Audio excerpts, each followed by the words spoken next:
El día de hoy nos acompañan en esta oportunidad tres destacadas profesionales de reconocida trayectoria en el ámbito del derecho tributario minero.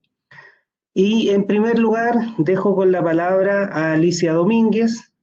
Ella es socia de consultoría tributaria y socia líder de impuestos para la industria de energía y minería de EY Chile.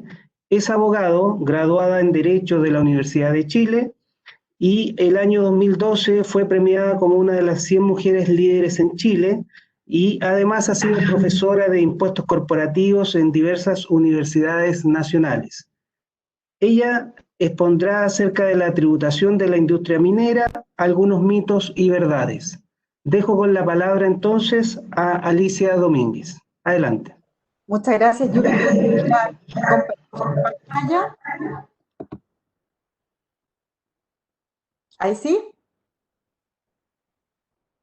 Sí, se ve bien. Bueno, muchas gracias por esta invitación. Vamos a hablar de la industria minera en materia tributaria. Lo mío al principio va a ser temas de generalidades para entrar un poco en calor respecto de lo que es la industria, la importancia que tiene, desmitificar algunos elementos tributarios asociados a ello y ver qué se espera, cómo viene por delante, y después feliz para todo tipo de preguntas.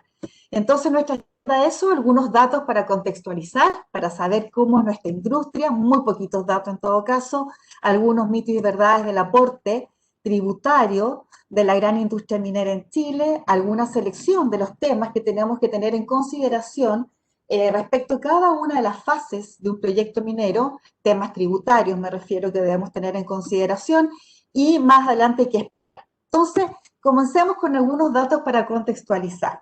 Lo lindo de todo esto es saber que Chile es un país minero y es líder en el mundo en materia de producción y reservas de cobre. Y también tener presente, porque ya ha estado también sobre la palestra mucho, ¿cierto? Recordar que nuestro principal importador es China. Ellos importan más del 50% de nuestra producción de cobre, de modo que todos sabemos lo dependientes que somos de China y la importancia que puede tener entonces estas elecciones que acaban de ocurrir, ¿cierto?, en Estados Unidos. Respecto de la producción, tenemos, como ustedes ven ahí, el 29% de la producción mundial de cobre. Esos son como 5.8 millones de toneladas de cobre. El país que nos sigue en producción es Perú, y tiene menos de la mitad que nosotros, 12%. Y después de eso viene China, recién. Pero nosotros somos líderes por lejos en materia de producción. Y también en materia de reservas. Tenemos el 23% de las reservas mundiales, y quienes nos siguen pues son Perú y son Australia, en este caso, con un 10%. Entonces, tener presente la importancia que tiene, cómo nos olvidamos a veces de nosotros mismos. También tenemos acá que tener en cuenta el litio, pero si quieren conversamos del litio después para ver también algunos mitos y verdades asociados a qué tan importante puede llegar a ser para nosotros. Pero bueno, quedémonos entonces con el cobre, somos súper, hiper líderes. El 90% de nuestras exportaciones son de cobre, respecto del total de las exportaciones mineras, que como decía, superan en Chile actualmente en los últimos 5 años como que han promediado, diría yo, el 50%, 52% de promedio de exportaciones chilenas provienen solamente de la industria minera.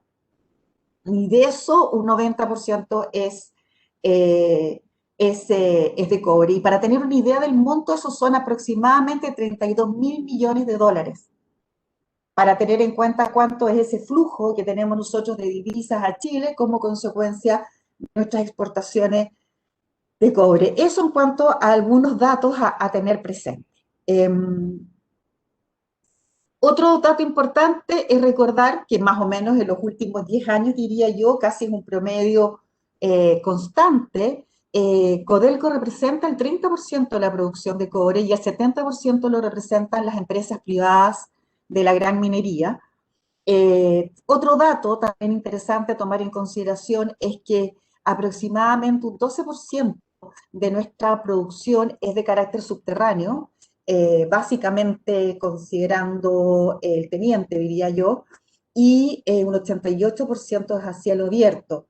Esto va a cambiar, naturalmente, no sé si ustedes saben, ¿cierto?, que Chuquicamata, de ser el rajo más grande, que ya vamos a ver también ese detalle más adelante, va a pasar a ser ahora una mina subterránea justamente por la profundidad del rajo, lo que significaba muchos costos de extracción. Además, una minería subterránea, la idea es ir hacia ella porque es menos contaminante en términos de polvo, naturalmente, que lo que puede ser una a cielo abierto. Otro dato, medios así como entretenidos, nomás como para ir enamorándolos un poco de la industria, es tener presente que nosotros en Chile tenemos a Escondida. Escondida es una filial de BHP, de Río Tinto y de un consorcio japonés.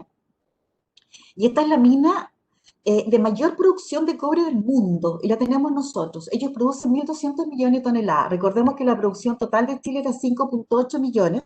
Ellos tienen 1,2 millones de toneladas. Imagínense el porte relativo que tiene Escondida en Chile y cómo mueve la aguja cuando hay una menor producción de Escondida. Eso inmediatamente impacta el precio del cobre a nivel mundial. O sea, saber que existe una huelga que se va a extender más allá, por ejemplo, de lo que pudo haber sido lo razonable que el mercado tenía internalizado, inmediatamente va a generar un movimiento en los precios del cobre por estas menores producciones que vienen desde Chile y por causa, por ejemplo, de una de estas compañías.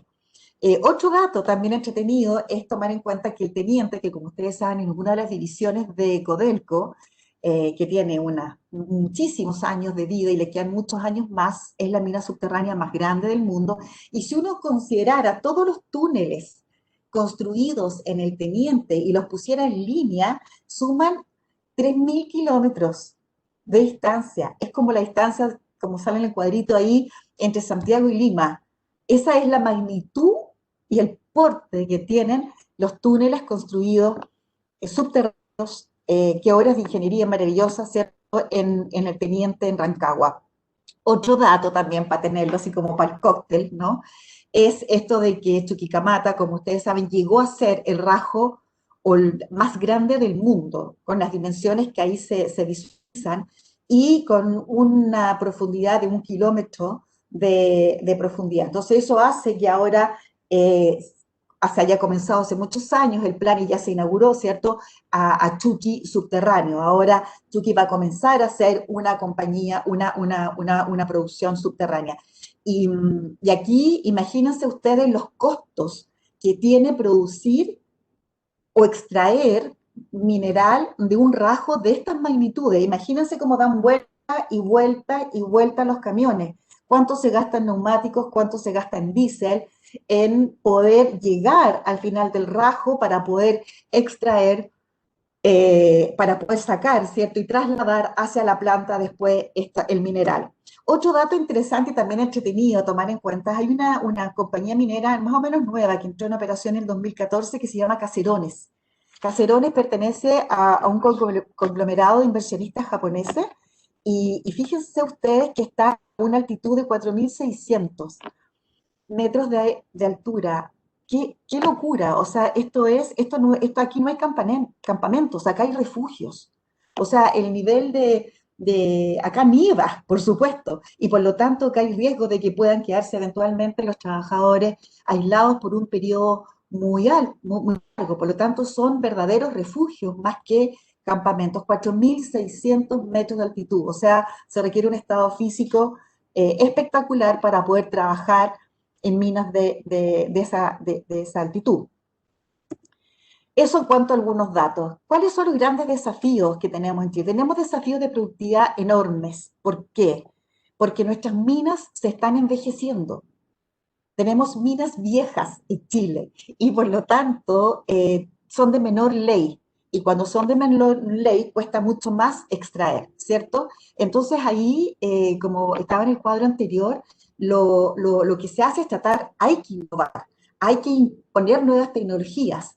Y estas nuevas tecnologías que han venido haciéndose, porque ahí se ve en la línea verde cómo las nuevas tecnologías, la innovación y el desarrollo ha podido paliar esta mayor dificultad de extracción o costo de extracción por causa de las menores leyes. Si vemos el gráfico del lado derecho, también tenemos otro reto importante. Nosotros tenemos costos de producción mucho más altos que el resto del mundo. Ahí se ve la columna de Chile y del resto del mundo y se ve esta diferencia.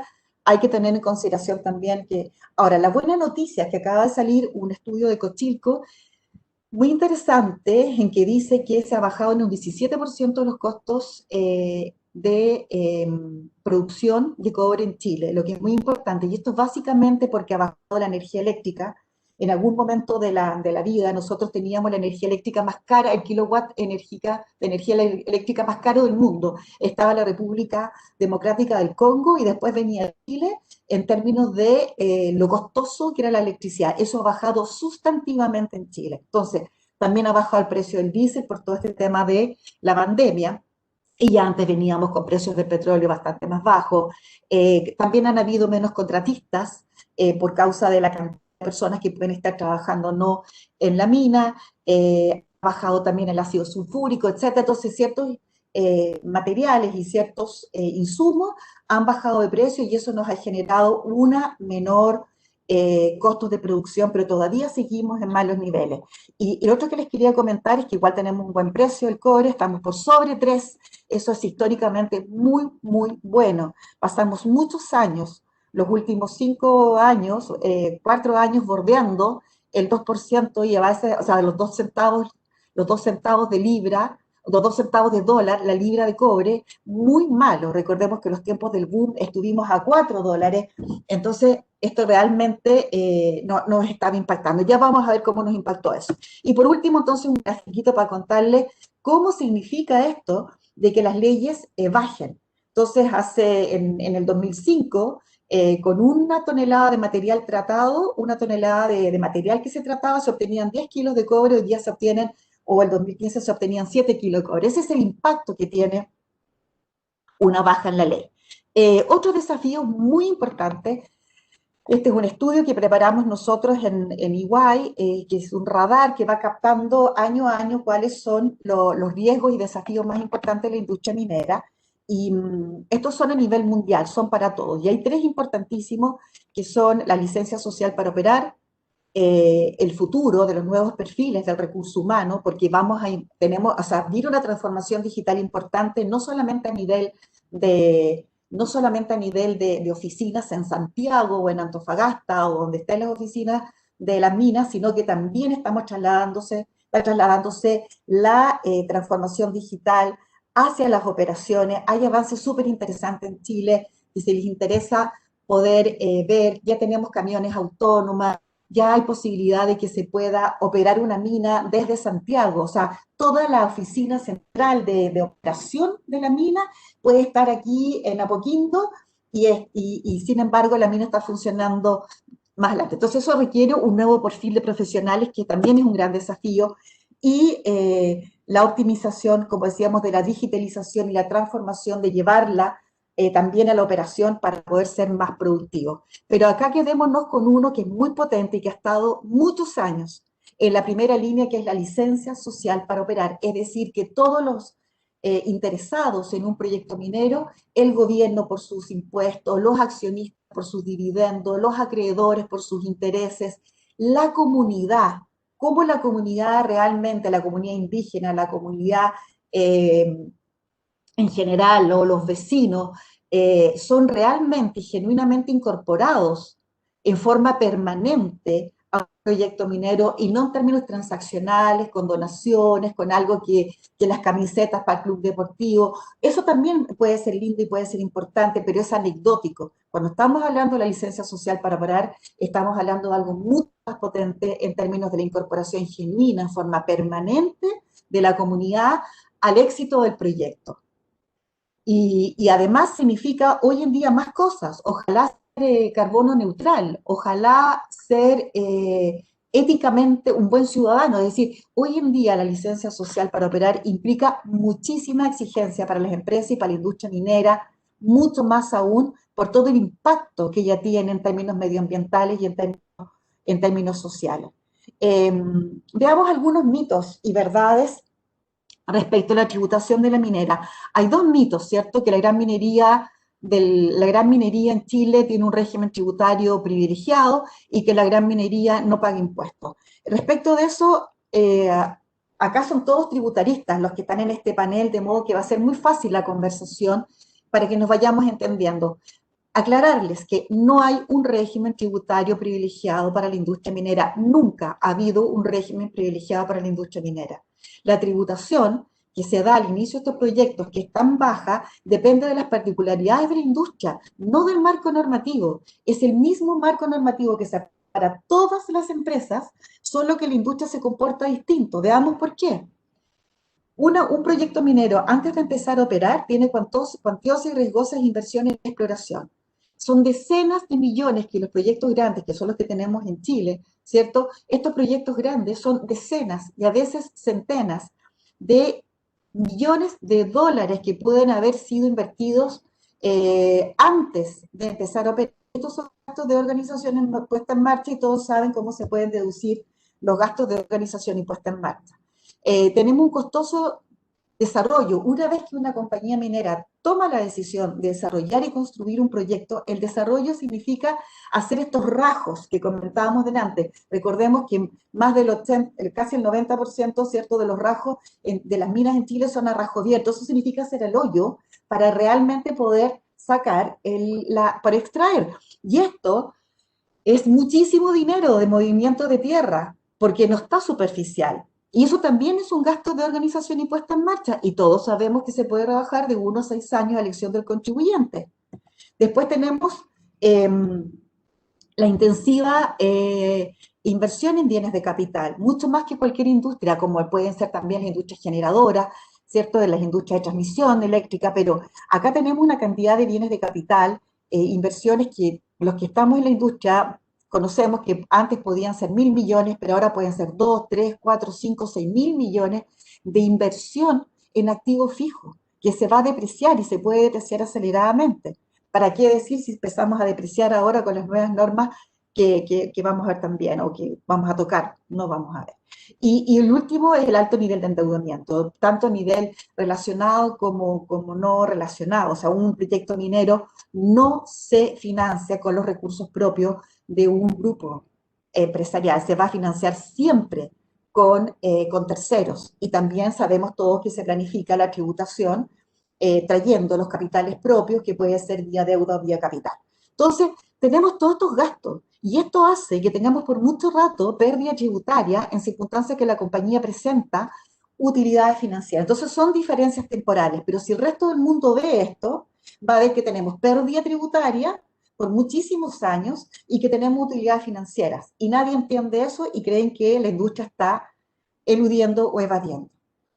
Entonces, ¿pero por qué tanta insistencia? Ahora, si el río suena es porque piedras trae. También tenemos que nosotros reconocer que hacer minería o hacer inversión extranjera en Chile en los 90 nada tiene que ver con el marco normativo que tenemos ahora. Nuevamente, aquí solo para recordar, porque para todos sabemos de lo que estamos hablando. Recordemos que el endeudamiento con partes relacionadas al 4% era sin límites. Las primeras normas de exceso de endeudamiento las tenemos en el 2001. La depreciación acelerada no era solo para el impuesto de primera categoría, era también para el impuesto adicional. Por lo tanto, miren qué importante era cuando una compañía podía distribuir utilidades al exterior y tenía los famosos retiros en exceso de las utilidades tributables, porque no se pagaba impuestos, sino cuando la compañía en el futuro reversara la situación hacia una utilidad tributaria. Esto no era para la minería, era para todos, pero aquí se notaba mucho más por lo que acabo de decir, por las diferencias temporales. Los retiros de utilidad en exceso, lo acabo de decir, por las utilidades tributables. La venta indirecta de Chile tampoco tributaba. Esta reforma vino a ser del 2002. Vamos a ver también qué ley fue esa, ¿cierto? Una venta indirecta a Chile como no tributada. Entonces, tampoco existía el impuesto específico a la industria minera, que recién existe a partir de 2006. Entonces, obviamente que tenían un marco normativo bastante aplicable para todos, como digo, pero que en la industria minera era sumamente notorio y de alto perfil por todo lo que hemos venido conversando. Eh, eh, Acá está, pero el mito ya estaba instalado. El mito ya estaba instalado. Aquí eran las compañías mineras la que iba. ¿Y a qué nos llevó eso? Eh, Nos llevó, pucha, no se ve bien esa lámina, pero nos llevó a tener en el año 2001 la reforma, ¿cierto?, que se basó en la industria minera, que dijo, que se llamaba la primera ley que tuvo Lagos de contra la evasión, y estaba inspirada en la industria minera, y todo el mensaje venía en función de eso, y toda la prensa venía en función de eso, y ahí donde se limitan las pérdidas, el uso de pérdidas fuera del grupo, ese es el momento en que se dice que la depreciación acelerada solo para primera categoría, es el momento en que se ponen las primeras normas sobre exceso de endeudamiento, todo esto pensado, como digo, inspirado en la minería, aun cuando era aplicable para todo. Ya tenemos el 2002 la famosa ley disputada, tuvo el nombre de ley disputada, este primer cambio de las ventas indirectas, después ya volvió a cambiar, sabemos, pero el primer cambio tuvo en esa fecha. Después tuvimos nosotros en Chile el impuesto específico a la industria minera. Todo esto nos llevó, ¿cierto?, a tener este impuesto específico a la industria minera a partir del 2006 y a partir del 2020 ya definitivamente derogado el decreto, el artículo 11 ter del DL 600, que uno podría decir que era el régimen privilegiado que tenía la industria minera, porque era una invariabilidad tributaria única y exclusivamente aplicable a la industria minera. Todo lo anterior, como digo, desencadenó en esto. Bueno, acá está la lámina. La ley que acabamos de comentar, que llevaron a estos cambios sustantivos en materia de tributación.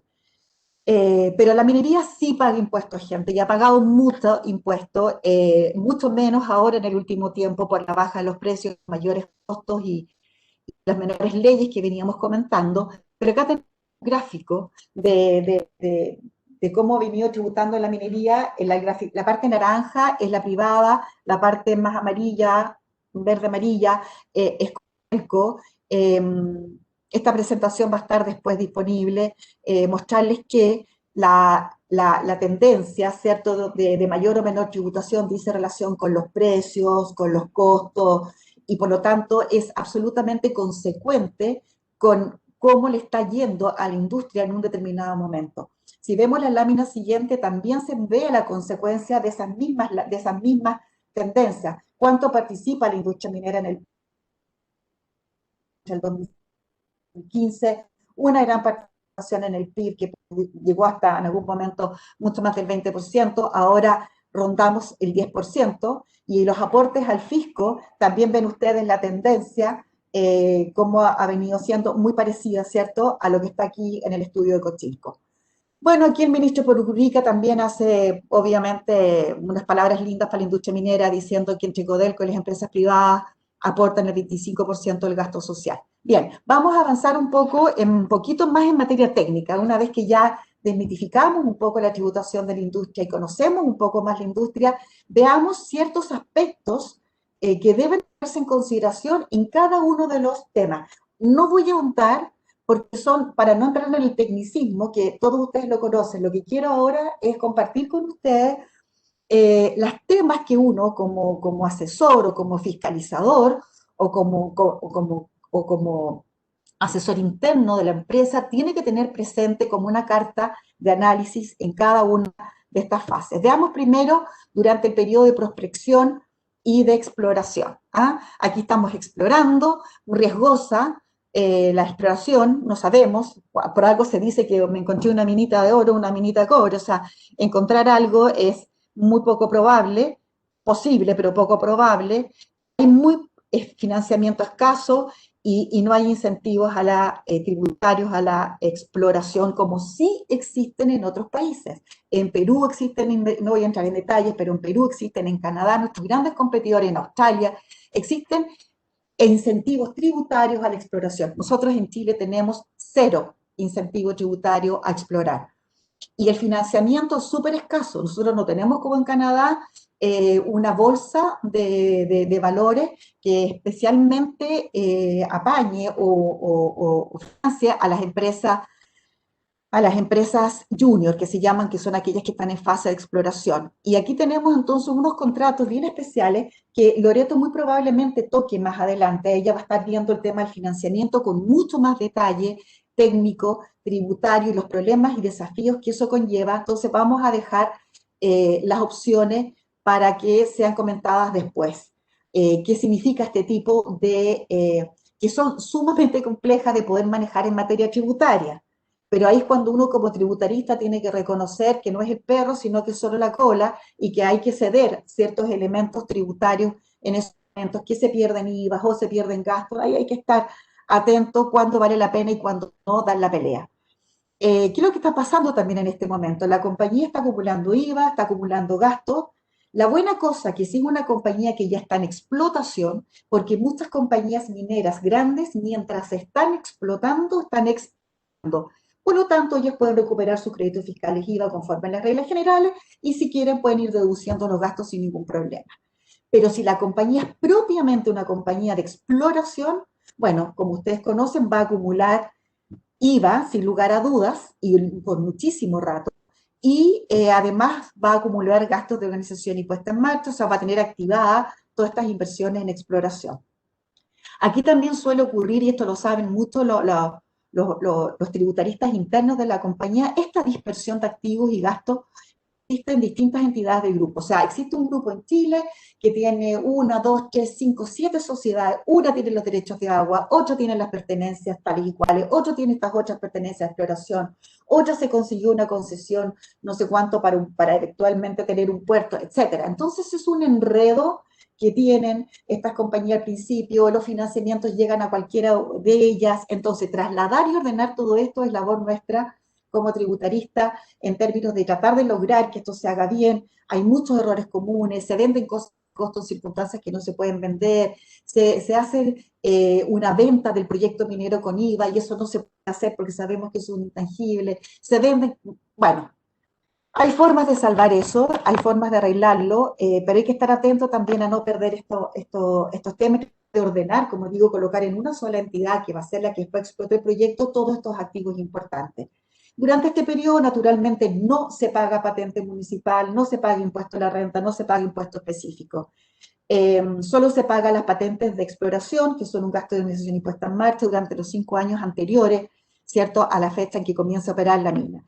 Y tenemos aquí unos oficios que son medio, pero no los voy a tratar porque es simplemente para recordar, yo creo que hubo harto movimiento en la industria cuando salió un oficio en agosto de este año diciendo que el sondaje no llevaba IVA. Y eso generó mucho problema para las empresas de viaje, para las compañías mineras, si aceptaban o no aceptaban la factura con IVA, puro pasar rabia en circunstancias que no correspondían. Y por suerte se arregló recién con un oficio del 2 de noviembre en que dice que no, señores, el sondaje si lleva IVA, no nos preocupemos. Pero anécdotas que van pasando. Sin embargo, todo lo que les conté de que no hay incentivos y esto otro a la exploración, Chile, sin embargo, es un gran explorador. Y nosotros exploramos el 7% de lo que se gasta en exploración. Somos el tercer explorador del mundo, después de Australia y Canadá, lo que no es menor. Vámonos a la fase de desarrollo y construcción. En la fase de desarrollo y construcción tenemos que tener presente 5 elementos, o 5 que listé a lo menos. Uno es la protección de la inversión. Antes la protegíamos con decreto ley 600, hoy día no se puede más. A partir del 2020 no existen decretos ley 600 y tampoco tenemos solamente los que quedaron vigentes de antes, por supuesto, pero no se puede pactar nada ni en forma permanente ni en forma transitoria ya a partir del 2020. Sí tenemos la ley 20.848, que es la ley que promociona las inversiones extranjeras, y que en el fondo salvó una de las cosas importantes de la protección de la inversión, que no es menor, dicho sea paso, que es el tema del acceso al mercado cambiario formal, lo que nos permite acceder a créditos, también probablemente lo trate también Loreto eso, a tasas de interés bastante más bajas, teniendo asegurado un acceso al mercado cambiario formal, ya no por decreto ley, ya no por contrato ley, pero por lo menos por ley, ¿sí? Un segundo elemento a tener en consideración, muy importante, que hay que tomar la decisión ahora, cuando ya estamos en la fase de factibilidad, se toma la decisión de desarrollar y construir, ¿cierto? Después de muchísimos estudios, hay que ver si el financiamiento no relacionado o relacionado. El financiamiento no relacionado es inevitable Es imposible que una compañía minera invierta lo que tiene que invertir en ciertos determinados países sin asociarse con terceros que le permitan visibilidad a nivel mundial, ¿cierto? Chile es un país seguro, pero también se invierte mucho en minería en África, mucho en Asia, y por lo tanto se buscan ciertos bancos que estén asociados, ¿cierto? No solo por la plata, sino que por la visibilidad que da el haber invertido en un determinado país para los efectos de poder tener arbitrajes internacionales, eventualmente para proteger la inversión. Acá tenemos dos muy potentes financiamientos que son el Project Finance y el Meta Streaming, y eso los va a tratar en detalle Loreto más adelante porque son muy interesantes. Y también, por supuesto, la oportunidad de planificar el financiamiento relacionado, ¿cierto? Aquí vamos a tener nosotros una cantidad de dinero significativo que trae el grupo, y aquí vamos a tener que decidir si es capital o deuda, y obviamente vamos a querer la deuda, y tenemos que lidiar entonces con la relación deuda-capital, cómo la vamos a manejar con el nuevo marco normativo, registrar una institución financiera que cumpla con los nuevos marcos normativos del artículo 59 establecido. Vamos a tener que tener cuidado con los acuerdos estructurados, materias que también se han venido viendo durante estas jornadas de derecho tributario.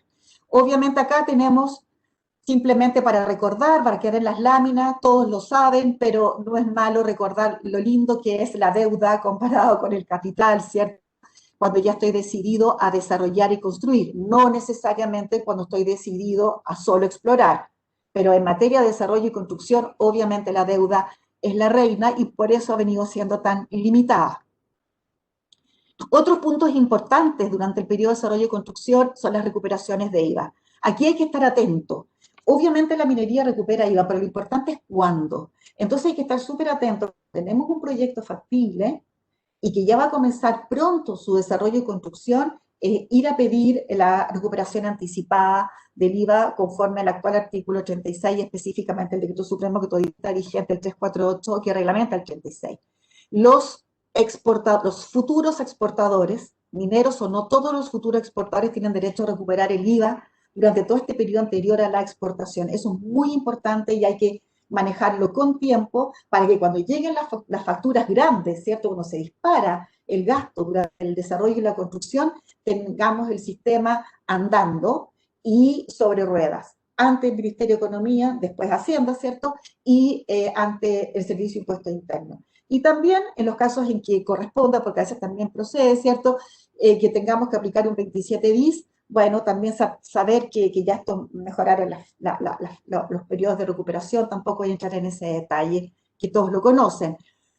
Y bueno, siempre mejor que no pagar, así que obviamente estar atentos a las mejores normas o al mejoramiento de la norma, el artículo 12, letra B, número 10 de la ley del IVA, que permite la traída de bienes de capital hacia Chile para, entre otros proyectos mineros, sin pagar el IVA. Mucho más entretenido que verse expuesto a una recuperación anticipada que después, fuera de ese motivo, tengo algún problema, estoy expuesto a ciertas multas de interés.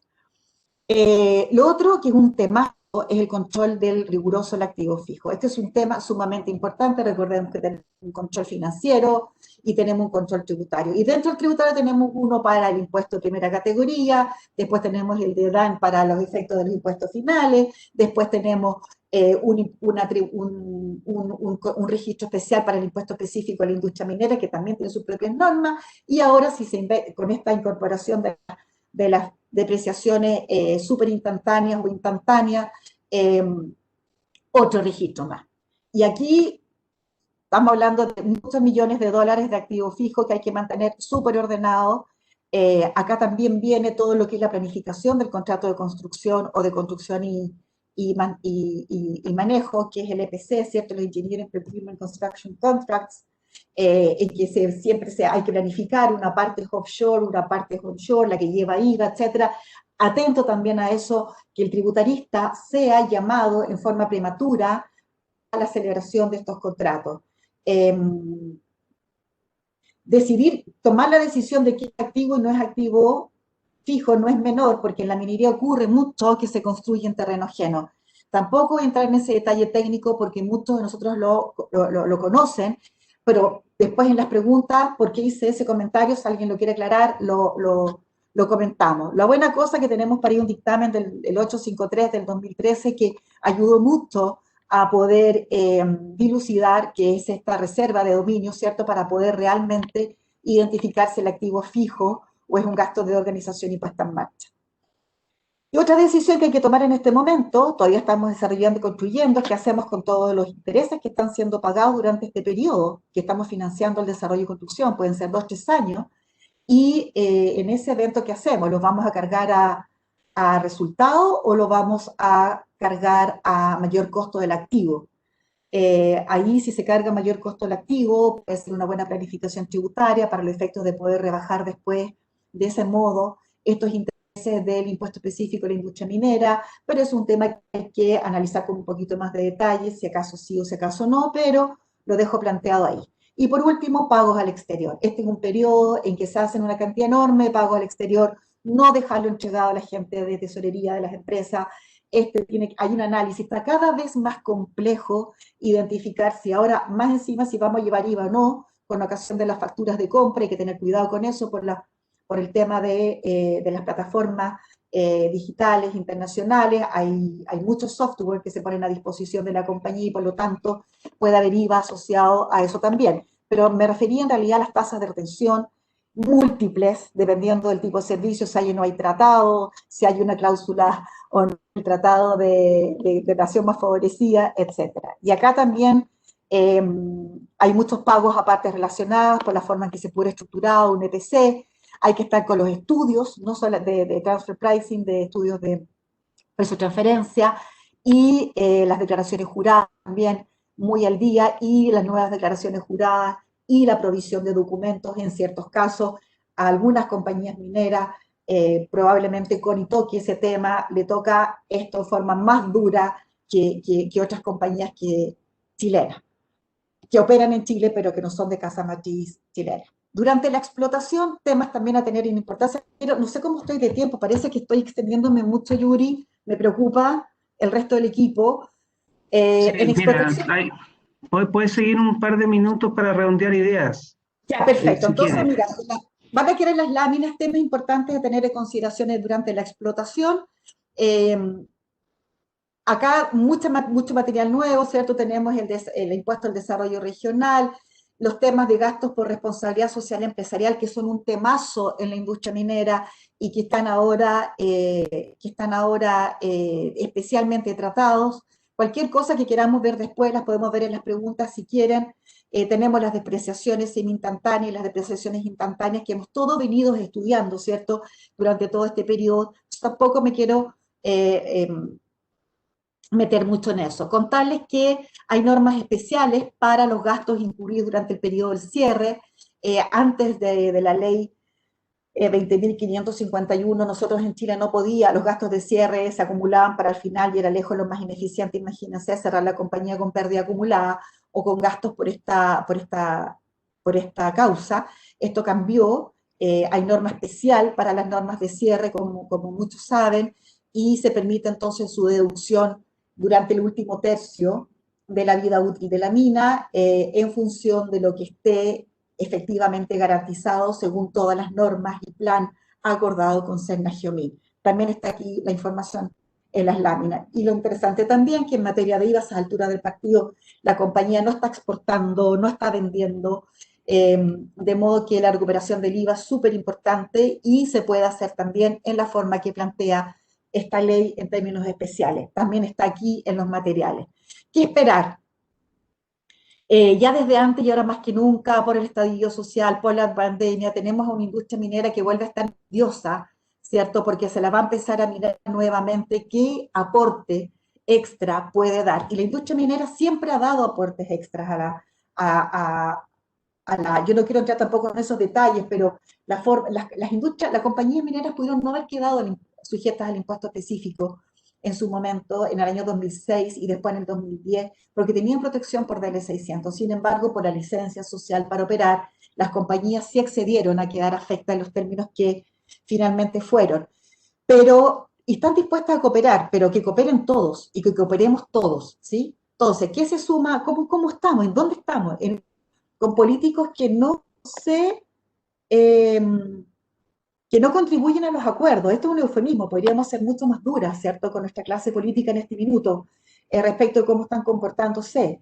Tenemos congresistas, además, que están súper alejados de la Constitución, hablando del impuesto a los súper ricos, hablando de un royalty minero, absolutamente sin ningún fundamento jurídico, al margen del Estado de Derecho. Tenemos economistas que quieren cooperar mucho, pero que cada uno, más que la interpretación de los datos, presentan sus propios datos. Tenemos un entorno económico súper complejo, eh, con un déficit fiscal.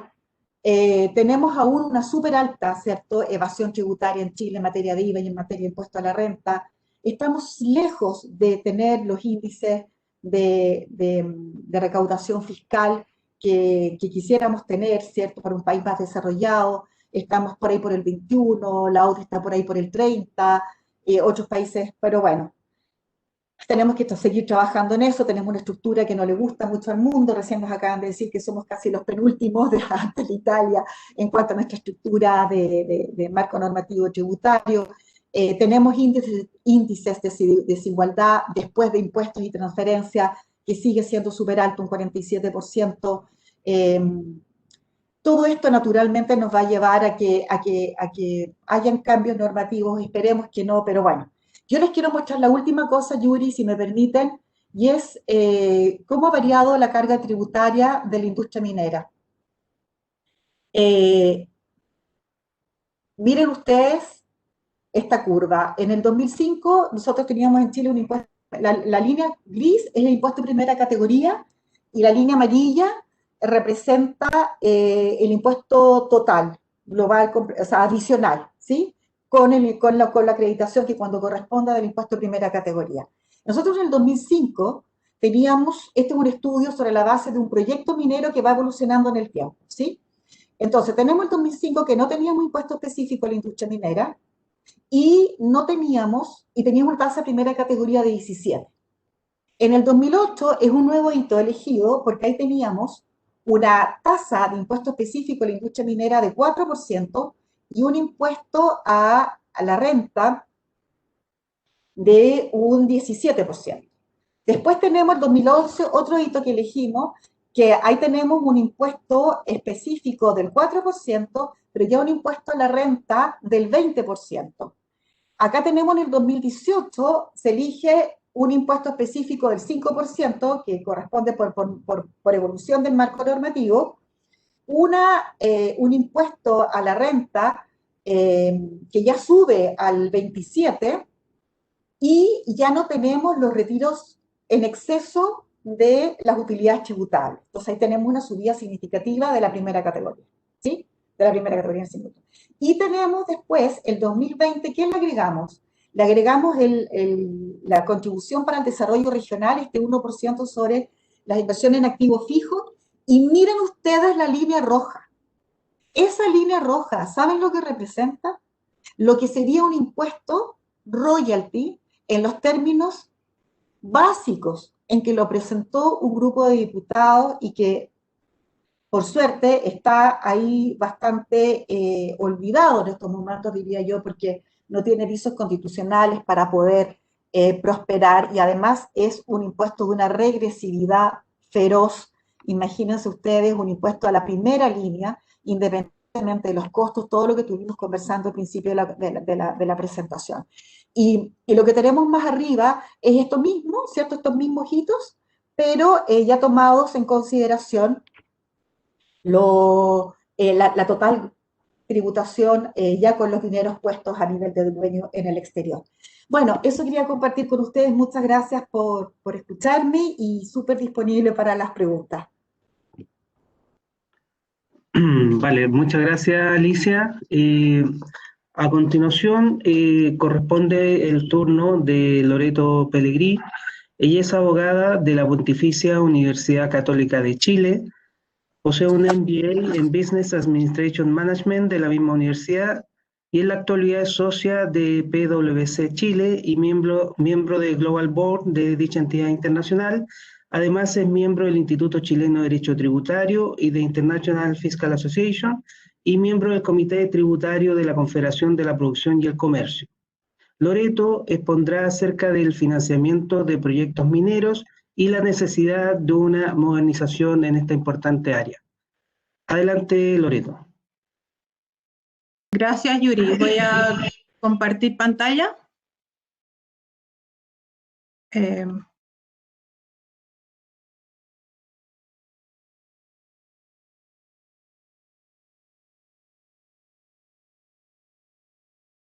¿Se ve?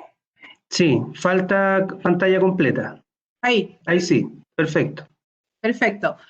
Bueno, primero que todo quiero darle las gracias al Instituto Chileno de Derecho Tributario por invitarme a participar en esta jornada y al Centro de Estudios Tributarios. Muy agradecida, un honor para mí, y compartir también este panel con Alicia y con Constanza y con Yuri, también un honor. Quiero añadir solamente 2 comentarios. Alicia, me encantó tu presentación. Hiciste un barrido por todo el panorama minero, en el fondo, desde todas las etapas. Solamente quería compartir con ustedes 2 comentarios adicionales en relación a lo que señaló Alicia. Que en el caso del IVA exportador anticipado, ¿no es cierto?, hay que tener mucha preocupación y monitorear, ¿no es cierto?, la recuperación de IVA para ver los plazos, solicitar ampliaciones de la inversión y también extensiones del plazo cuando se tiene que exportar. Eso es muy importante porque hemos visto algunos problemas de las compañías cuando no se monitorea de forma rigurosa.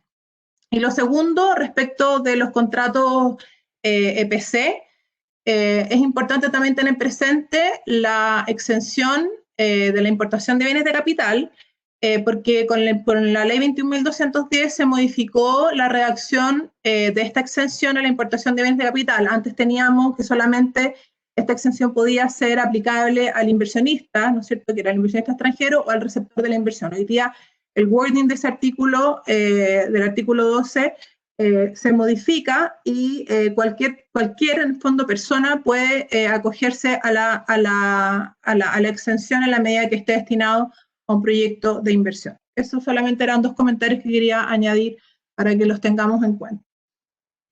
Cuando me plantearon hablar respecto de derecho minero, digamos derecho tributario minero en este caso, porque no olvidar que estamos en las jornadas tributarias, y sus desafíos, me hice la pregunta respecto de qué desafíos, digamos, tributarios, intelectuales, había tenido que enfrentar yo asesorando a clientes, y no solamente desde el punto de vista, digamos, como privado, digamos, sino que también las mismas empresas respecto de la certeza, y también me imagino que el Servicio de Impuesto Interno analizar este tipo de contratos que vamos a ver ahora. Entonces, es importante plantear digamos, el déficit normativo y el déficit probablemente de interpretación tributaria respecto de 2 contratos importantes que vamos a ver, que es el royalty minero, y esto no tiene nada que ver con el impuesto específico a minería, o royalty minero, que uno habla de mining royalty en inglés, ¿no es cierto?, que es lo que se paga como impuesto, sino que es un contrato especial. Y también el contrato de streaming. Entonces, partiendo por una frase, no sé si saben, pero PwC Price hace un estudio anual todos los años respecto de la minería que se llama PwC Mine, respecto de las tendencias, digamos, de la industria, las capitalizaciones, los costos, etcétera, y con las principales mineras del mundo. Ese estudio está disponible en internet, pero saqué una frase del Mine 2015 que me pareció atingente a lo que vamos a conversar, que dice en inglés, en el fondo, que las fuentes de financiamiento tradicional están saliendo del sector minero. Esto fue el año 2015, y los stakeholders, ¿no es cierto?, porque los stakeholders han perdido confianza en la habilidad de los mineros de entregar retornos adecuados. El ambiente de inversionistas está listo, está preparado para alternativas o proveedores en el fondo de capital alternativos que puedan llenar el vacío que dejan estas inversiones o estos financiamientos tradicionales. Ahí no cambia. No mueve la slide. A ver, ahí sí. Ok, so, como formas de financiamiento tradicional, y un poco Alicia también lo comentó, tenemos el capital y la deuda, y existen algunas formas alternativas de financiamiento, y como también dijo Alicia, un proyecto minero no puede competir y no puede desarrollarse sin financiamientos de terceros, ¿ya? Y estos dos contratos que vamos a ver después, que es el royalty minero y el streaming, son contratos que son muy usados en minería y usualmente en minería extranjera. Estos contratos nacen en Canadá. El royalty minero es mucho más antiguo que el streaming. El streaming nace por allá por el año 2004. Entonces tenemos formas tradicionales de financiamiento y tenemos formas alternativas de financiamiento. ¿Qué ventajas? Bueno, la primera forma y la más conocida forma tradicional de financiamiento es la deuda. ¿Y qué ventajas y desventajas nos presenta la deuda? Y lo vamos a ver con respecto al capital y con respecto a estos contratos. La ventaja que nos presenta es que la deuda obviamente es ampliamente aceptada en todas partes. Existen muchas fuentes para obtener deudas. Puedes tener bancos extranjeros, puedes tener apertura de bolsa, puedes tener instituciones financieras, puedes tener bonos, etc. Tiene una duración definida, a diferencia de los contratos que vamos a ver, y no diluye la participación de los accionistas. Las desventajas que tiene es que generalmente la deuda presenta contratos que son muy estructurados y que son muy inflexibles, presentan covenants o compromisos que son muy exigentes con respecto al proyecto. Puede afectar el valor presente del proyecto y obviamente el flujo de caja, y no está, y eso también lo dijo Alicia, no está disponible para los proyectos de exploración, para las compañías junior, porque precisamente, obviamente, si estamos hablando de bancos, instituciones financieras, van a cuidar a quien le prestan y obviamente las garantías, y representa también un costo financiero importante. En cambio, el capital tiene como ventaja que no requiere pagos futuros o cumplimiento de obligaciones futuras, pero tiene como desventaja que estamos sujetos a muchas regulaciones comerciales y corporativas, y además con una inyección de capital, si nosotros invitamos a un tercero, se genera una dilución en la propiedad. Un poco Alicia ya lo dijo, y tenemos una lámina parecida. Desde el punto de vista tributario, la deuda con el capital, ¿cierto?, se diferencian por cuanto la deuda, obviamente, los intereses pueden ser deducidos como gastos, los dividendos obviamente no. En el caso de los intereses pueden estar sujetos a la tasa del 4, a la tasa del 10, del 15 o del 35. Acá es importante mencionar varias cosas. Primero, la tasa del 4, que como también dijo Alicia, en el fondo es una tasa que se usó mucho en los proyectos mineros, y no solamente en proyectos mineros, sino que proyectos de inversión grandes, con el tema del registro de la institución financiera. Y obviamente con las primeras normas de acceso a endeudamiento que no tenían, que eran, digamos, no se medían anualmente como se medían hoy día, sino que se medían al inicio, ¿no es cierto?, de contratar la deuda, por lo tanto se prestaba también para ciertos abusos. En el caso del 4%, si bien todavía existe, el 4%, ¿no es cierto?, es una tasa que se aplica, una tasa rebajada que se aplica a los intereses que se paguen al exterior, a bancos e instituciones financieras, y cuando estamos hablando de instituciones financieras, puede ser instituciones financieras internacionales, pueden ser instituciones financieras extranjeras, pero lo que más se usa son instituciones financieras del grupo, que si bien igual la norma anterior y la norma nueva no exige el registro obligatorio, todos sabemos que desde el punto de vista, digamos, de fiscalización por parte del Servicio de Impuesto Interno, ese registro pasa a ser obligatorio.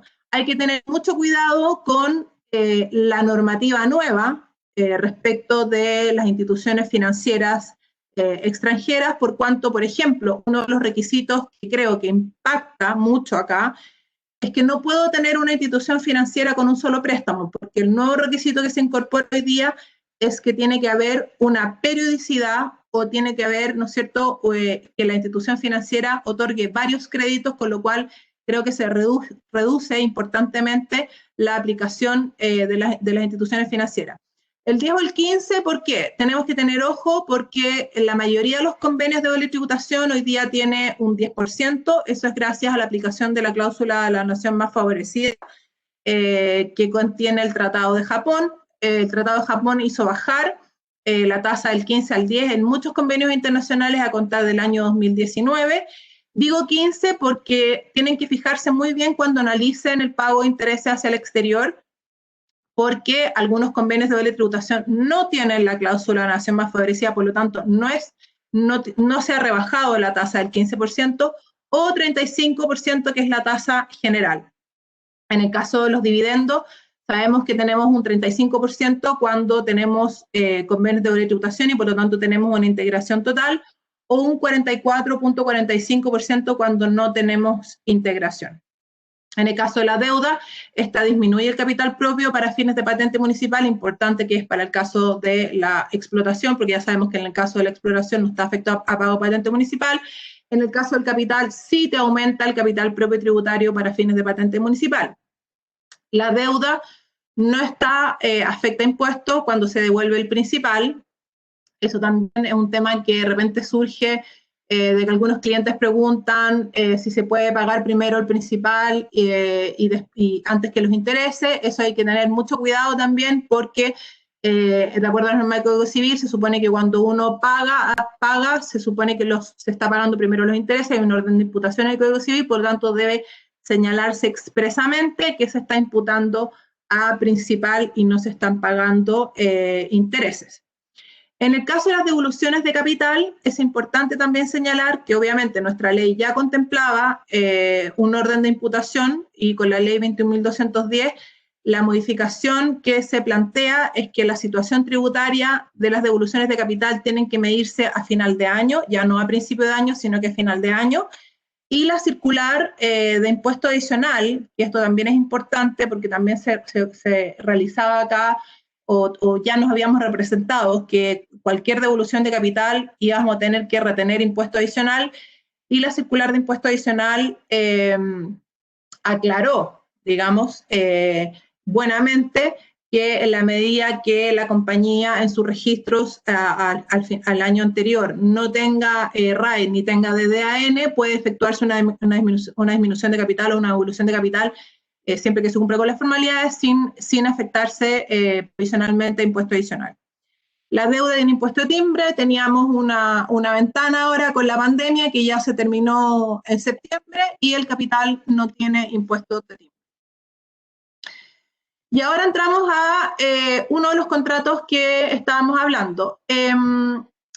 El contrato de royalty, que ya como les dije no tiene que ver con el impuesto específico de minería o royalty, es un contrato en virtud del cual un inversionista compra un porcentaje de los rendimientos futuros de un proyecto minero o de una propiedad. Generalmente, bueno, se hace un pago adelantado, que es la fuente de financiamiento, que es un upfront payment, y el proyecto minero se compromete a otorgar un porcentaje, digamos, de las utilidades o un porcentaje de los ingresos de un proyecto o de una propiedad específica. La parte que financia la transacción recibe, a diferencia de lo que es el streaming, recibe efectivo, no recibe metal.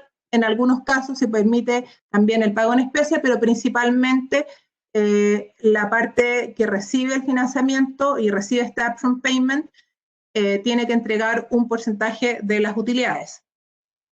A diferencia, ¿no es cierto?, de que yo puedo obtener deuda en la etapa de explotación, donde tengo obviamente una proyección, utilidades, un plan de negocio, esto puede ser en cualquier etapa del proyecto minero, la etapa de construcción, desarrollo, expansión, exploración, etc.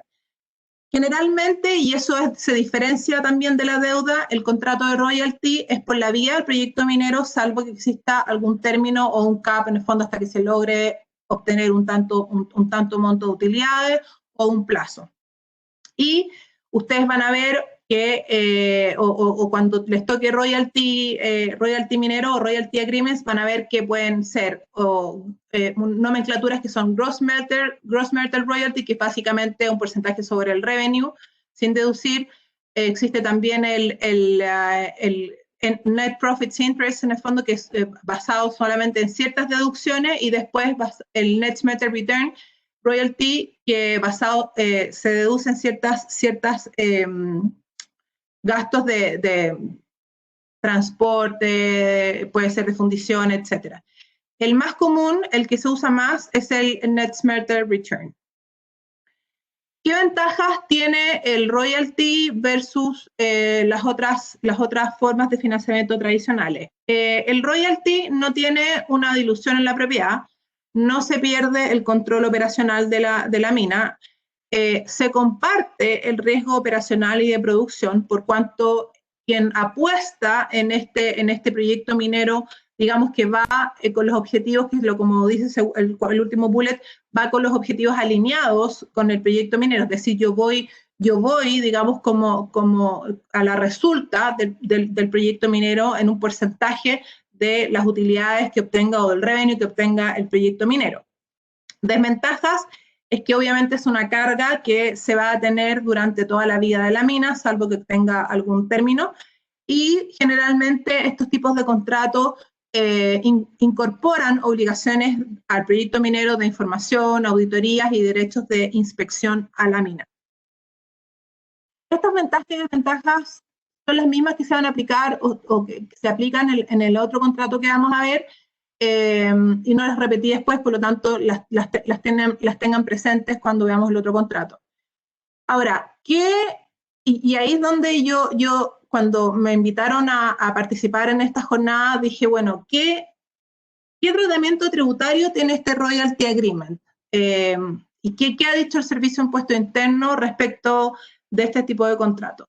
Lo primero es que a mí me llama la atención, y eso es un tema que conversábamos, que siendo Chile, como dice Alicia, el primer productor minero del mundo, la mina a tajo abierto más grande, etcétera, no tengamos una legislación adecuada, tanto, digamos, mineramente como tributariamente, para ayudar a la expansión de la minería, sobre todo lo que son proyectos mineros pequeños, ¿ya?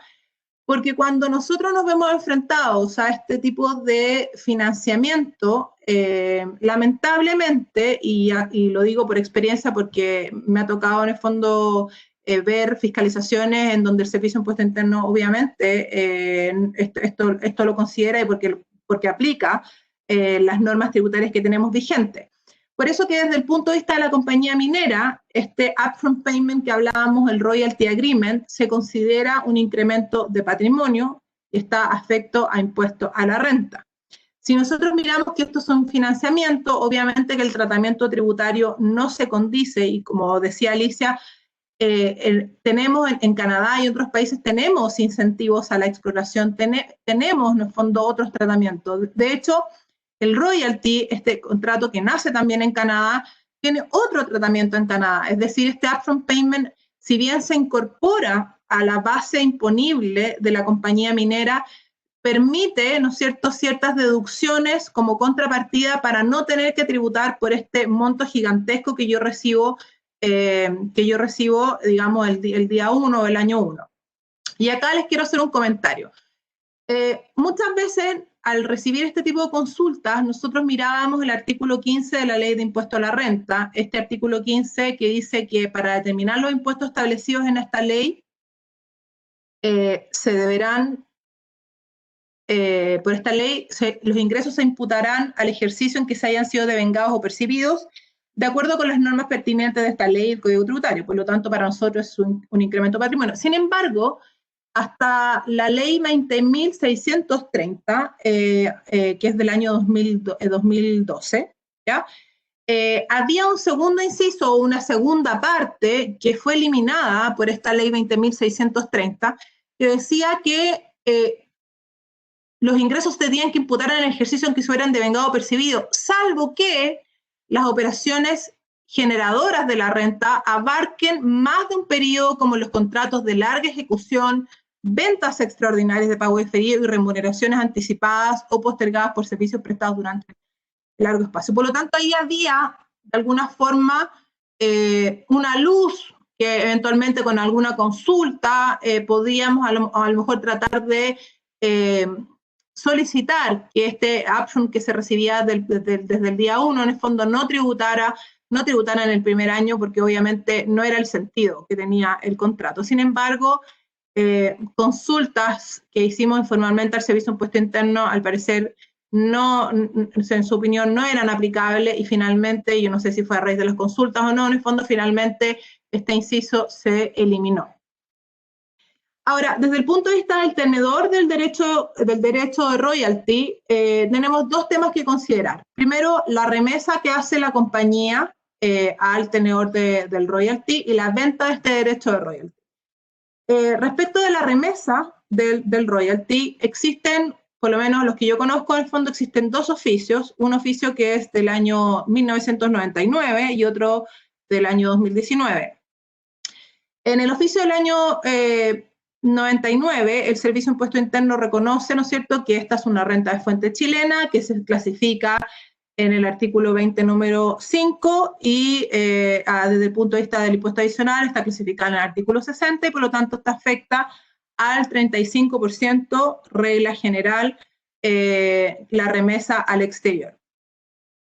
Pero este oficio señala, dentro del análisis que hace el Servicio de Impuesto Interno, señala que este royalty es un derecho que tiene el inversionista extranjero y que como derecho es un activo intangible.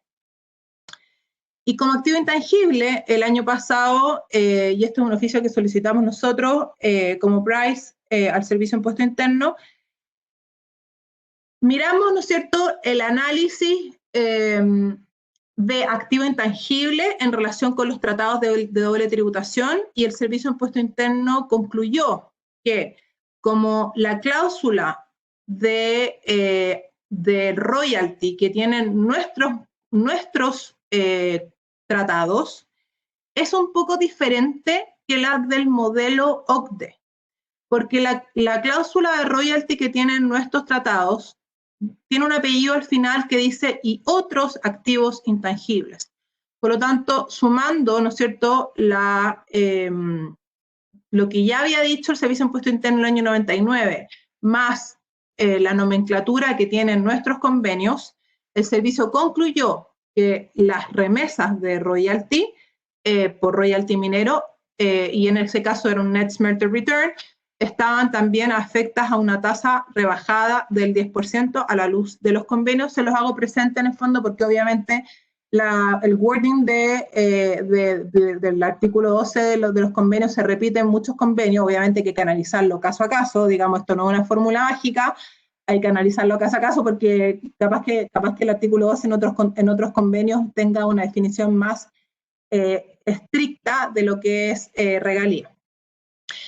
Y siguiendo eso, la venta del derecho de royalty, y siguiendo que es un activo intangible, e incluso sin haber dicho en el fondo que era un activo intangible, sabemos que un royalty es un derecho que tiene el inversionista que está domiciliado en el exterior, y por lo tanto, la venta de ese derecho, ya sea que fuera, por ejemplo, imaginémonos una cuenta por cobrar, no es renta de fuente chilena, y si vamos a los convenios, el artículo 13 de los convenios que trata las ganancias de capital establece que solamente están grabadas en el país de fuente, país de residencia, en el fondo, en el país de fuente, solamente las ganancias de capital que se enumeran en el artículo 13, y que por lo tanto cualquier otra ganancia derivada de cualquier otro activo distinto de las que se enumeran en el artículo 13 no está grabada. Por lo tanto, concluimos que la venta de este derecho royalty, porque muchas veces este derecho royalty que lo tiene una compañía, en el fondo que lo constituyó inicialmente, puede ser atractivo para una compañía venderlo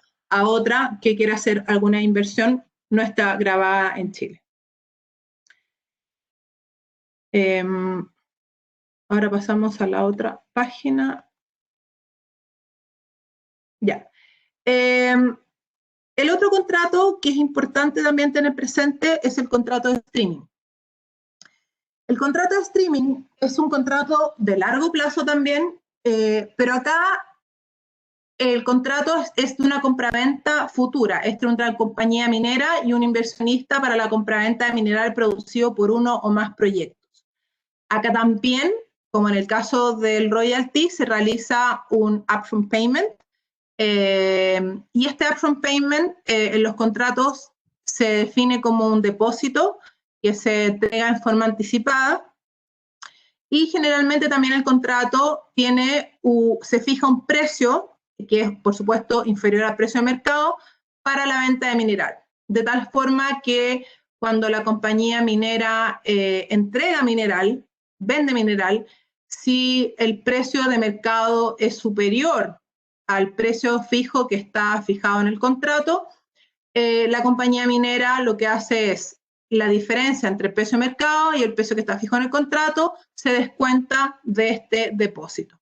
Una vez que este depósito queda en cero y el precio de compra es solamente un pago fijo, generalmente este precio de compra va a ser más bajo, y ahí es donde la compañía, en el fondo la streaming company, la que hace la inversión, juega, ¿no es cierto?, en el sentido de que obtiene obviamente una ventaja respecto de la compra de mineral a un precio de mercado más bajo. Generalmente este contrato es sobre metales preciosos y que son subproductos de la mina. Generalmente en las minas de cobre los streaming se contratan respecto, por ejemplo, de oro o de plata.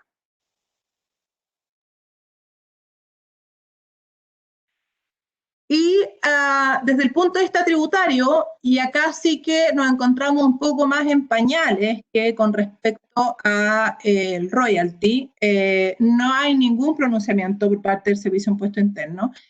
Y acá uno podría decir que a lo mejor este contrato, si bien en mi opinión es un contrato de compra-venta, en el fondo podría, y me han preguntado si este contrato puede estructurarse como un préstamo, o podríamos a lo mejor estructurarlo como un contrato compraventa sujeto a condición. No hay nada dicho. Obviamente que estructurarlo de una forma o de otra tiene distintas consecuencias, ¿ya? Y obviamente también tener presente el artículo 15 de la Ley de la Renta, porque si es que finalmente el contrato se estructura como una compraventa, este contrato va a tributar en este depósito que se haga a la compañía minera el día 1. Por otro lado, si nosotros lo estructuramos como una compraventa, no habría ninguna retención, en la entrega de minerales. No lo he visto estructurado como préstamo, la verdad es que para mí es un contrato de compraventa, pero quería dejarles obviamente la inquietud. Y hasta aquí es mi presentación, les doy las gracias por haberme escuchado, y cuando, digamos, como enseñanza, o no como enseñanza, sino que un tema para pensar, es un desafío para nosotros, es tratar de incentivar la regulación, el tratamiento tributario favorable de este tipo de financiamiento, para que puedan desarrollarse empresas junior y empresas que se encuentran en etapa de exploración. Muchas gracias, Loreto. Siguiendo con este panel, le corresponde ahora el turno a Constanza Campos. Ella es abogada de la Universidad de Chile, magíster en Dirección y Planificación Tributaria de la Universidad Adolfo Ibáñez, y es gerente corporativo de impuestos de Antofagasta Minerals. Ella expondrá sobre el tema nuevos desafíos globales de la industria minera antes y después del inicio de la pandemia. Dejo con ustedes entonces a Constanza Campos. Adelante. Muchas gracias, Yuri.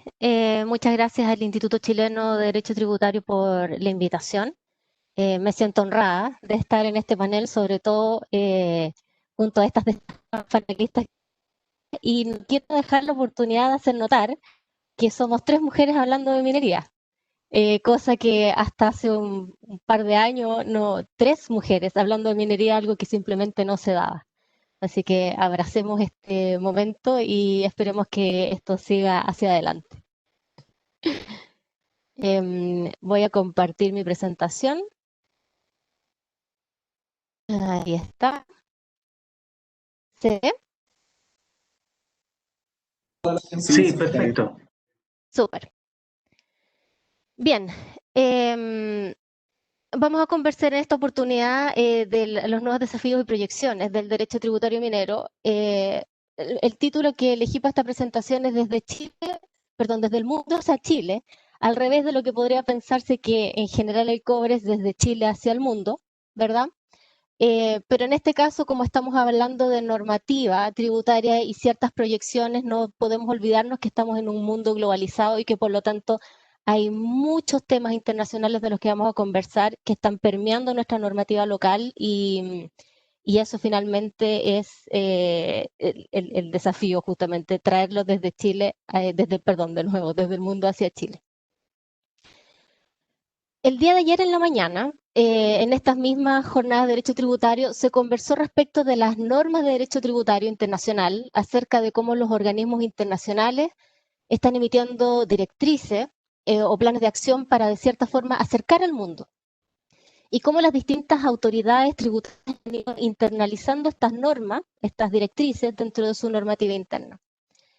En este sentido, es relevante indicar que, en opinión de las Naciones Unidas, los impuestos juegan un rol clave al momento de ayudar a los países para poder llevar adelante, entre otros, sus metas de desarrollo sostenible, y son un mecanismo clave a través del cual las organizaciones contribuyen a la economía de los países en los cuales operan. De la observación de este mapa, que yo sé que se ve pequeñito, pero en realidad lo que necesito es tener una ilustración de la minería en el mundo, salta a la vista que los minerales se encuentran geográficamente en distintos lugares y por lo tanto los países mineros, propiamente tales, son aquellos que cuentan con la fortuna de tener minerales en sus tierras. Lo que parece obvio, no siempre lo es, sobre todo cuando estamos hablando de políticas tributarias mineras e incentivos tributarios.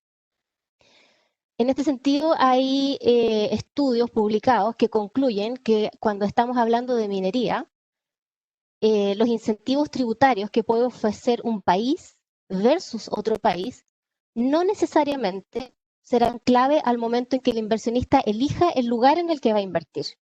Como decía, a diferencia de otras industrias, el mineral se encuentra localizado en un lugar determinado y no es posible extraerlo en un lugar distinto en el donde está, ¿cierto?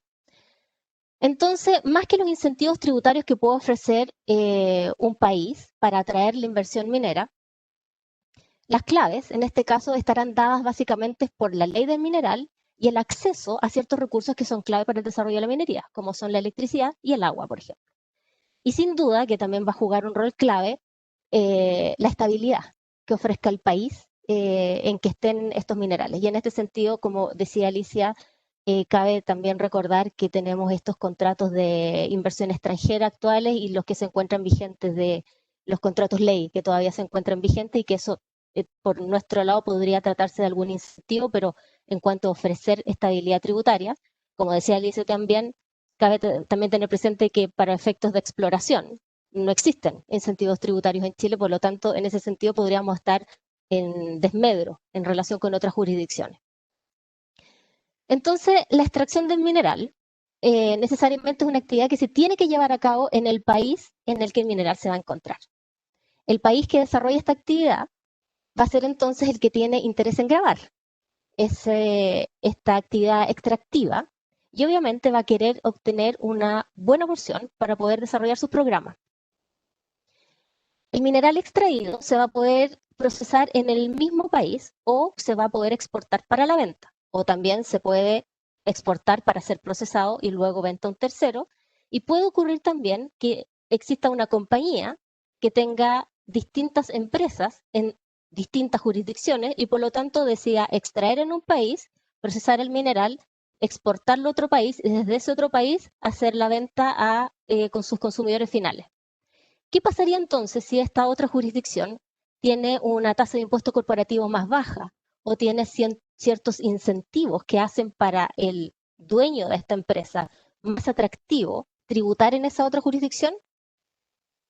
Como muchos de ustedes, todos tributaristas acá que estamos en esta jornada, ya se habrán podido dar cuenta, este es uno de los temas que dio origen al plan de acción BEPS, que por sus siglas en inglés, Base Erosion Profit Shifting. Lo que se busca es evitar justamente la desviación de utilidades hacia países con probablemente que tengan alguna tributación un poco más privilegiada desde la perspectiva del inversionista, y que los impuestos se paguen en la jurisdicción en donde se está desarrollando la actividad. Entonces, ¿qué medidas tributarias se ha tomado a nivel global para evitar la desviación de utilidades, o dicho de otra forma, en miras a lograr que las rentas se graven en la jurisdicción que corresponde? Bueno, acá como supongo que todos, a los que estamos presentes en nuestras vidas, podemos distinguir en las medidas que se han tomado antes del inicio de la pandemia por COVID y aquellas que se tomaron después del inicio de la pandemia por COVID. Y quizás incluso si queremos hilar un poco más fino, dentro de las que se tomaron después de iniciada la pandemia por coronavirus, podríamos distinguir aquellas que se tomaron durante la pandemia y aquellas con posterioridad a la pandemia. Sin embargo, creo que quizás ya estaríamos hablando de, no quiero decir ciencia ficción por un fin de la pandemia, pero sí quizás nos podríamos estar aventurando mucho. Bueno, en primer lugar tenemos el plan de acción BEPS, que ya lo mencioné, que tiene 15 pilares, que están sustentados en la coherencia, la sustancia y la transparencia. En particular, y lo que interesa a las empresas mineras, tenemos las normas el Country by Country Report, que hace que cada una de las empresas tenga que mostrar qué es lo que tenemos, en definitiva, dentro del mundo. Y también son muy interesantes las normas de precio de transferencia, para evitar, por ejemplo, lo que estábamos conversando ahora de desviar ciertas utilidades para ser grabadas en un lugar distinto y probablemente con una tasa más baja de impuestos. Y en este sentido cabe hacer un comentario importante. La OCDE, cuando impulsó este tipo de normativa, emitió un manual, el manual para la implementación efectiva de los reportes, pero quedó en manos de cada uno de los países la implementación efectiva de esta acción, lo cual significa que cada uno de los países eligió la información que se iba a entregar, la forma en la que se iba a entregar y, por supuesto, los plazos.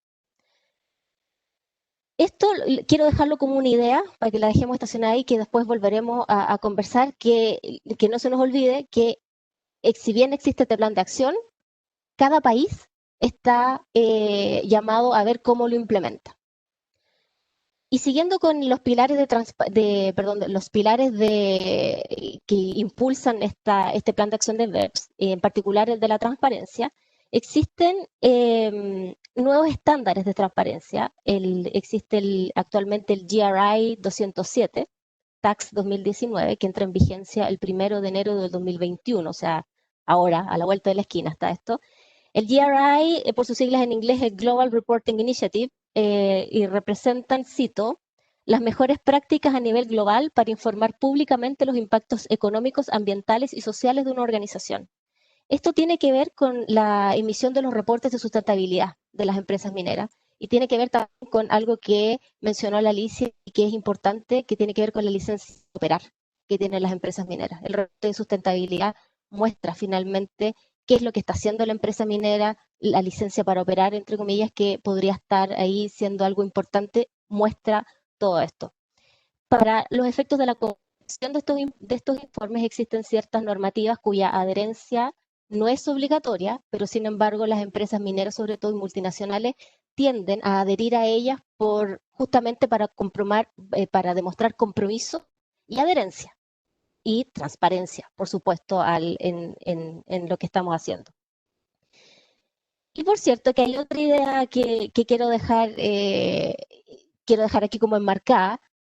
Estos estándares de transparencia, en la medida que uno quiera adherir a ellos, implican otra batería de información que tenemos que entregar y que está en otros formatos, en otros plazos y en otros periodos fiscales, muchas veces. porque el periodo fiscal de Chile, que es año calendario, no necesariamente es el periodo fiscal de otras jurisdicciones, por lo tanto perfectamente me pueden querer pedir información de junio a junio, cosa que va a haber que construir especialmente para algún reporte.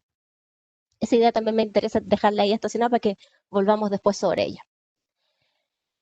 En cuanto a las medidas tomadas con posterioridad al inicio de la pandemia por coronavirus,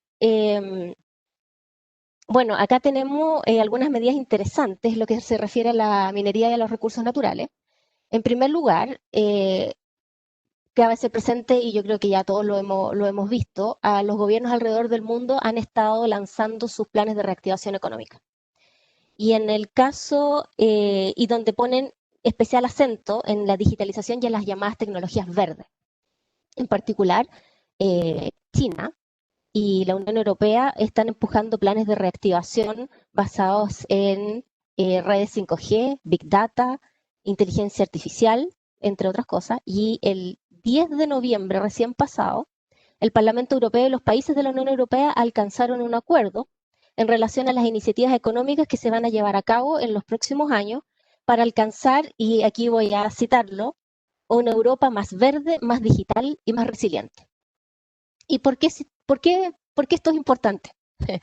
Porque, bueno, el cobre, el metal rojo, respecto del cual Chile es el principal productor a nivel mundial, juega un rol muy importante porque conduce el calor, conduce la electricidad y además es un material clave al momento de la construcción de maquinaria eléctrica, maquinaria industrial y la construcción en general.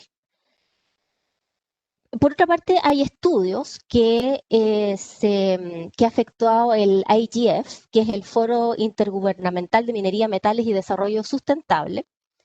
La minería no se ha visto afectada en forma uniforme, aquí es importante recalcarlo, en forma uniforme por la pandemia, porque hubo países que decidieron cerrar sus operaciones en la medida que existieran cuarentenas y hubo otros países que decidieron que la minería era un elemento clave de la economía del país y por lo tanto no podía parar. Y por supuesto existe toda la gama intermedia de países que tomaron decisiones intermedias, justamente como bajar la dotación, paralizar algunos proyectos, tener cuarentenas pero en parciales, etcétera. Entonces, teniendo estos dos factores a la vista, que tenemos un plan de reactivación económica a nivel mundial, donde sabemos que se va a requerir mucho cobre, y que por otra parte, la industria minera, de manera uniforme, insisto, porque esto no es algo generalizado, pero podemos decir sí que de manera uniforme no se ha visto afectada por el COVID. En agosto del 2020 se lanzó un proyecto denominado El futuro de la tributación de los recursos naturales, impulsado por este Instituto Intergubernamental de Minería, Metales y Desarrollo, por este foro, en conjunto con ATAF, que es una red africana que apunta a mejorar los sistemas tributarios en África, y en colaboración con el Centro Interamericano de Administraciones Tributarias. Este proyecto lo que busca, y lo voy a citar acá, busca formular recomendaciones oportunas para la próxima generación de las políticas tributarias mineras que permitirán distribuir los beneficios del sector en forma equitativa y generar confianza entre la industria, los gobiernos y la sociedad civil. Esta iniciativa busca, en suma, mejorar la forma en que los países están recaudando los ingresos del sector minero, con miras a obtener recursos para justamente la reconstrucción de sus finanzas públicas. Son sin duda, a mi juicio, interesantes medidas e iniciativas globales que están relacionadas con la recaudación. ¿Qué pasa en Chile? Bueno, en Chile también vamos a distinguir entre aquellas medidas que se han tomado antes del inicio de la pandemia y aquellas tomadas una vez que ya se inició la pandemia por coronavirus. Antes del inicio es posible mencionar la implementación a nivel local de las acciones de BEPS, cuya más reciente expresión la podemos encontrar en las futuras presentaciones de las declaraciones juradas 1950, el Master File, y en la 1951, que es el Local File. Lo que en sí mismo representan un tremendo desafío, no solamente para la industria. Por ejemplo, en el caso de las industrias mineras, esto lo que implica es que se va a tener que presentar los contratos mineros, y no solamente algunos contratos, sino que estamos hablando acá de los contratos de comercialización de mineral, es decir, con toda la información estratégica de las compañías. Y además representa un tremendo desafío para la autoridad fiscal, ya que va a estar recibiendo información que es extremadamente sensible, muy reservada por lo demás, y va a tener que cautelar y asegurar que esta información quede debidamente protegida. Un dato relevante en esta materia es que con la implementación de estas medidas, de ya la emisión del local file y del master file, Chile se pone al día en el estándar de los precios de transferencia. Se demoró, es cierto, porque si vemos a Perú, por ejemplo, el año 2016 ya tenía implementado toda su batería de informes respecto del Country by Country Report, Master File y Local File, pero ya cerca del 2018 los contribuyentes estaban reportando que tenían una carga excesiva de reportabilidad. Ya el 2018 tenían que presentar 2 o más informes a la SUNAT, lo cual les representaba una tremenda carga. Es de esperar que si en Chile se ha hecho un poco más pausado, paulatino la implementación, es porque justamente se está tratando que la presentación de información, y aquí me tomo de las ideas que dejamos enmarcados, estacionadas hace un rato, que a nivel global también tenemos mucha información que se está pidiendo a las compañías que hacen que tengamos una recarga en estos minutos o empecemos a tenerla, solo por adherir a ciertos estándares, y que los estándares van globalización, transparencia, y que los recursos se tributen en el lugar en el que tienen que tributar, con la tasa con la que tienen que tributar. Pero eso en estricto rigor no debiese significar una carga excesiva a los contribuyentes. ¿Ok? Bueno, por otra parte también tenemos la ley de modernización tributaria, que también ahí vienen muchas medidas, pero no es parte de este panel, y además en honor al tiempo solo quiero dejar aquí mencionado acá que no existió nada en relación con la minería en particular. Y como dijo Alicia también en su presentación, no existe un régimen especial para la minería. Bueno, con posterioridad a la pandemia tenemos las medidas de reactivación económica. Se emitieron 4 paquetes de reactivación económica, y también aquí, en honor al tiempo, creo que es importante dejar en claro que tuvo un foco más de pyme, más enfocado hacia el desarrollo y la ayuda, por cierto, de las pymes. A nivel global, en Chile, más allá de la pandemia o la no existencia de la pandemia, tenemos por delante un buen desafío, una o muchas discusiones constitucionales respecto de probablemente un nuevo marco de cómo van a quedar afectándose los recursos naturales. Y recordemos acá también que existe en el Congreso, como dijo Alicia,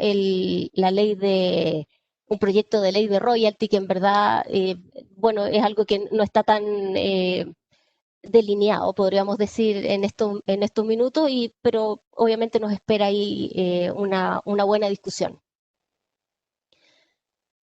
Hemos hablado a lo largo de esta presentación de los incentivos tributarios de la minería, en relación con atraer o no nueva inversión de un mundo globalizado, donde los intereses de las empresas en ser rentables muchas veces choca con los intereses del fisco de querer recaudar, y sobre todo en los tiempos de crisis como la actual.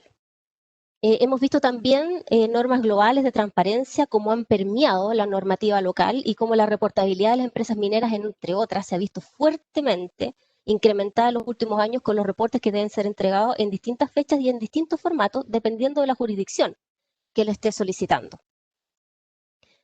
¿Cuál es entonces el desafío? ¿Qué es lo que viene? Como decía, cada involucrado tiene sus propios intereses, cada administración tributaria solicita sus propios reportes. Estamos en un momento donde se van a crear oportunidades de recaudación que pueden cambiar todo el sistema. Cada uno contribuye, por cierto, de distinta manera. De manera que no es uniforme, porque, bueno, convengamos que es imposible poner de acuerdo a todas las administraciones tributarias, ¿verdad? Pero sí debiese ser en forma armónica. Para cumplir con los nuevos estándares, los contribuyentes no debiesen recargarse con una reportabilidad excesiva. debemos poder dibujar este león que estoy poniendo acá, entre todos en forma armónica, como vemos en esta obra que es de Romero Brito, contribuyendo desde distintos lugares, pero sin perder el foco, que sea un león, que no sea otra cosa. En la invitación y por lo tanto el desafío es a contribuir desde donde estemos a esta discusión. Muchas gracias. Muchas gracias, Constanza. Bueno, la verdad que han sido tremendamente interesantes todas las exposiciones. Quedan un montón de puntos, de aspectos que a lo mejor a uno le gustaría abordar con un poquito más de tiempo. También llegó una pregunta para Loreto, pero la verdad que el tiempo nos apremia en una actividad de estas características. Tenemos que también ser respetuosos con los paneles que vienen. Así que yo me queda solo agradecerles por este excelente panel, por la disposición, por el nivel presentado, y será hasta una próxima oportunidad a nuestras expositoras del día de hoy y a todos los asistentes. Los invitamos a seguir conectados en las siguientes salas de esta jornada. Muchas gracias. Que estén bien. Muchas gracias.